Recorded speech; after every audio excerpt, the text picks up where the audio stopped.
And I want to bring in CBS News campaign reporter Jake Rosen now, who is covering the Trump campaign for us. So, Jake, as many people will know, after the attempted assassination of the former president, the Secret Service stopped him from doing outside rallies. But now we're getting some reporting that that may be changing.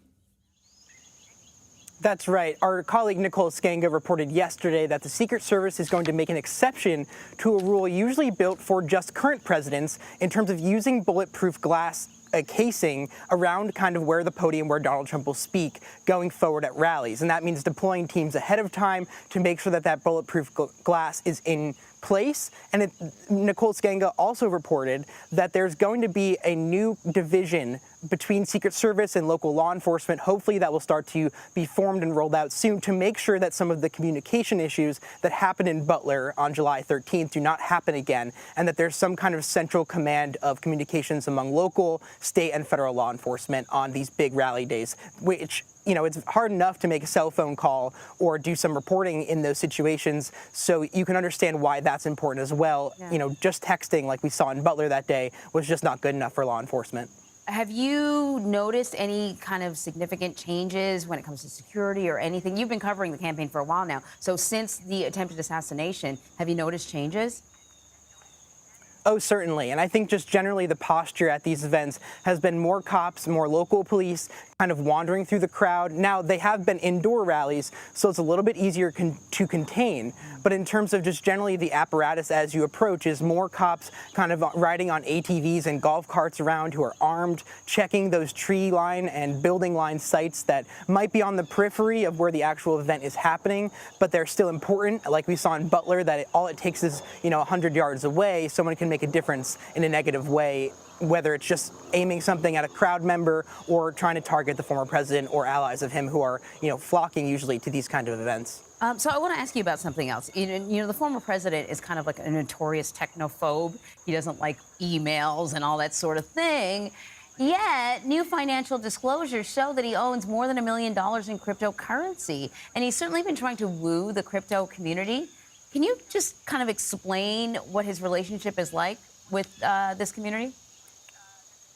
Sure. So, in July, after he spoke in Butler and hit the trail again after the RNC, he spoke at a cryptocurrency conference in Nashville, Tennessee, where he talked about the work that he would do to make sure that cryptocurrency is protected and that there are not strict government regulations put on it, which has been a big kind of point of contention between the cryptocurrency community and Republicans and also Democrats.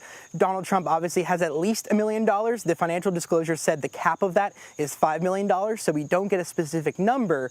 But for someone who previously had called cryptocurrency a scam, Donald Trump has clearly kind of leaned into this, but also cryptocurrency has kind of been on a bounce back in the last couple of years since COVID. So it is at least for someone with enough money like Donald Trump, a worthwhile potential investment.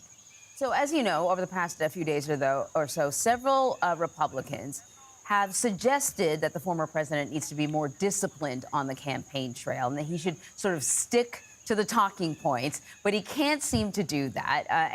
Yesterday was supposed to be all about the economy and how much people are paying for food, and then he kind of went off into, insults when it came to insulting Kamala Harris and Joe Biden. And he actually defended these personal attacks. So I want to play some sound from him. I think I'm entitled to personal attacks. I don't have a lot of respect for her. I don't have a lot of respect for her intelligence. And I think she'll be a terrible president. So, there have been numerous appeals to him to kind of just stop with the nicknames, stop that. He can't seem to let it go. He can't quit it. Why do you think that is? Well, I think one of the reasons is this kind of polling, but also media attention bump that Kamala Harris and her running mate Tim Walz have gotten in the last couple of weeks. We've seen even a Fox News poll, which he was asked about at that press conference yesterday, showing him just up by 1 point nationally and tied or within the margin of error in almost all of the battleground states. And this is the big thing for Donald Trump, is as Kamala Harris is going to be put in the limelight again this week at the DNC with all these Democrats, with all these former presidents who notably did not speak at the RNC. I think it's important to remember that Donald Trump usually does not take these kinds of positive views of his opponent well, And in terms of attacking Kamala Harris, these are the exact same attacks he made against President Biden when he was at the top of the ticket. And frankly, for someone like Nikki Haley and Brian Kemp, the two very prominent Republicans who have come out and told Donald Trump to focus on policy, he's stuck to name-calling them as well in recent weeks as well, while saying he needs their support at the same time to win in November. Wow. Okay, Jake Rosen, thank you very much.